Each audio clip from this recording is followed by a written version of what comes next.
Assalamualaikum warahmatullahi wabarakatuh. Kita kembali belajar tematik, yaitu tema 7, subtema 2, pembelajaran 1 dan 2. Nah, sebelum kita memulai pelajaran, marilah kita sama-sama mengucapkan Bismillahirrahmanirrahim. Tema 2 ini kita belajar tentang indahnya keragaman budaya di negeriku. Nah, perhatikan bukunya halaman 49, pembelajaran 1, subtema 2. Kamu telah mengetahui bahwa di Indonesia terdapat beragam suku bangsa. Keberagaman suku bangsa mengakibatkan keragaman budaya, termasuk cara hidup sehari-hari. Nah, untuk lebih jelasnya, ayo kita baca teks Urang Kanekes si suku Baduy. Banten merupakan sebuah provinsi di Pulau Jawa bagian barat. Provinsi Banten memiliki kekayaan alam dengan pemandangan yang indah, termasuk pegunungan dan pantai. Di Pegunungan Kendeng dengan ketinggian 600 meter dari permukaan air laut, tinggal masyarakat adat yang biasa kita sebut suku Baduy. Namun masyarakat suku Baduy lebih senang menyebut diri mereka Urang Kanekes. Dalam bahasa Sunda, urang berarti orang. Masyarakat Kanekes dibagi menjadi dua kelompok, yaitu Tangtu dan Panamping. Kelompok Tangtu dikenal sebagai Kanekes dalam atau Baduy dalam. Sebaliknya, kelompok Panamping dikenal sebagai Kanekes luar atau Baduy luar. Kelompok Kanekes dalam atau Baduy dalam tinggal di 3 desa, yaitu Cikertawana, Cikeusik, dan Cibeo. Masyarakat Kanekes dalam masih sangat teguh dalam memegang tradisi. Mereka tidak menggunakan alat-alat elektronika, tidak menggunakan alas kaki, tidak menggunakan kendaraan sebagai alat transportasi, serta mengenakan pakaian adat yang ditenun dan dijahit sendiri. Mereka menganut kepercayaan tradisional Sunda Wiwitan dan dipimpin oleh seorang Puun. Puun juga berkedudukan sebagai pemimpin masyarakat Kanekes. Kelompok Panamping sedikit berbeda dari masyarakat Kanekes dalam. Masyarakat Kanekes luar atau Baduy luar telah mengenal teknologi dan alat elektronik. Mereka juga mengenakan pakaian modern, namun masyarakat Baduy luar masih bisa dikenali dari ciri khas mereka, yaitu mengenakan ikat kepala berwarna hitam. Nah, perhatikan gambar halaman 50. Nah, ada suku Baduy dan kampung Baduy. Begitu unik rumahnya yang ada di kampung Baduy ini. Indonesia memiliki suku bangsa yang beragam. Terdapat lebih dari 300 kelompok etnik di Indonesia, atau tepatnya 1340 suku bangsa. Menurut sensus BPS tahun 2010, masing-masing suku bangsa tersebut memiliki adat istiadat dan budaya yang berbeda. Coba bayangkan betapa kayanya budaya kita bangsa Indonesia dengan keragaman suku yang dimiliki tersebut. Sebagian besar suku bangsa di Indonesia sudah menjalani kehidupan modern, tetapi ada beberapa suku yang hidup di pedalaman dan menjalani kehidupan yang sangat tradisional. Salah satunya adalah suku Kanekes atau dikenal dengan suku Baduy.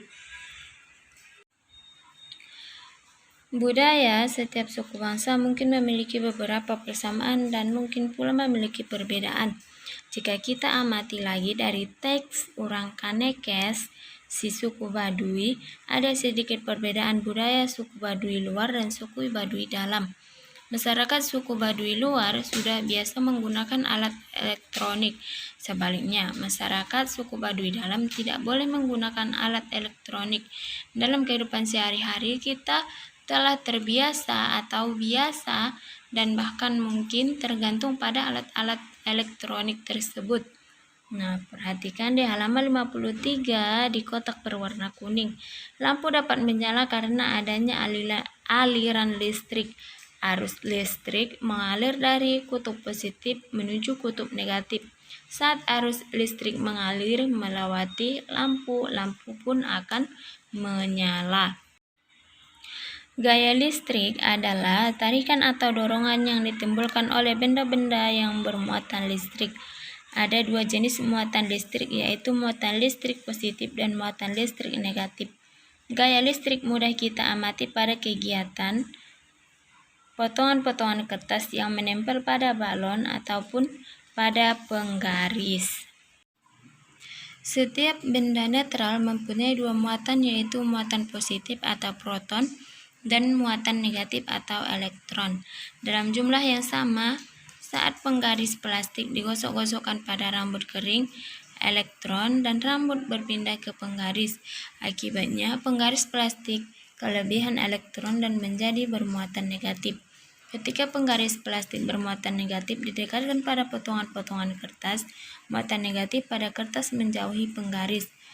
Potongan-potongan kertas akan tertarik oleh penggaris plastik.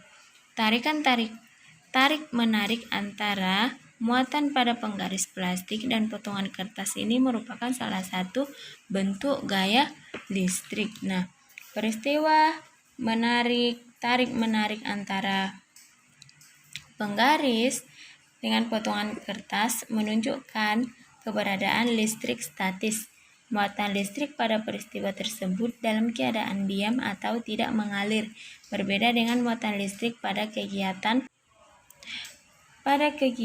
lampu menyala. Muatan listrik mengalir dari sumber listrik atau stop kontak ke lampu. Nah, listrik mengalir tersebut dikenal dengan listrik dinamis. Anak-anak Ibu sudah paham penjelasan tentang gaya listrik. Nah, di sini ada bacaan di halaman 54. Ayo membaca listrik statis dan listrik dinamis. Nah, anak-anak Ibu bisa baca bukunya halaman 54. Di pembelajaran kedua, kita akan belajar tentang salah satu keberagaman budaya Indonesia adalah tarian. Nah, di sini kita belajar tentang tarian. Apa tarian khas dari suku bangsamu? Nah, apa tarian khas dari suku bangsa anak-anak Ibu masing-masing? Indonesia terdiri lebih dari 300 suku bangsa. Masing-masing suku bangsa memiliki keragaman adat dan budaya. Salah satunya adalah keberagaman kesenian, yaitu tarian daerah. Pernahkah anak-anak Ibu menonton atau melihat pertunjukan tarian daerah? Tarian daerah merupakan salah satu kesenian yang sangat menarik. Selain gerakan dan kostum yang khas dari daerahnya masing-masing, tarian daerah juga ditampilkan dalam formasi tertentu.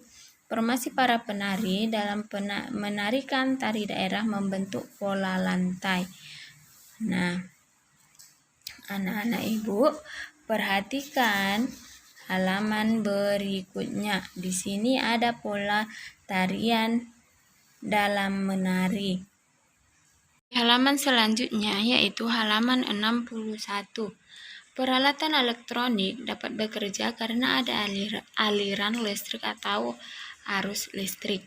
Arus listrik mengalir dari kutub positif menuju kutub negatif. Energi listrik dapat diubah menjadi energi lain. Saat arus listrik mengalir melewati bohlam akan menyala. Energi listrik berubah menjadi energi cahaya. Energi listrik dapat diubah menjadi energi gerak saat arus listrik mengalir melewati motor di dalam kipas angin. Motor akan berputar dan menggerakkan bilah-bilah kipas angin. Saat arus listrik melewati elemen pemanas di dalam setrika, elemen akan menjadi panas. Energi listrik berubah menjadi energi panas. Kemudian pada lemari pendingin, arus listrik akan memutar motor pada mesin, lemari pendingin, dan membuat bahan pendingin bekerja. Nah, Ibu sudah paham kan penjelasan? Ayo berdiskusi ataupun gambar di halaman 60. Ada kipas angin, ada senter, ada setrika, dan ada lemari pendingin. Nah, itulah nak penjelasannya tentang yang 4. Untuk hari ini sampai di sini dulu pembelajaran kita. Wassalamualaikum warahmatullahi wabarakatuh.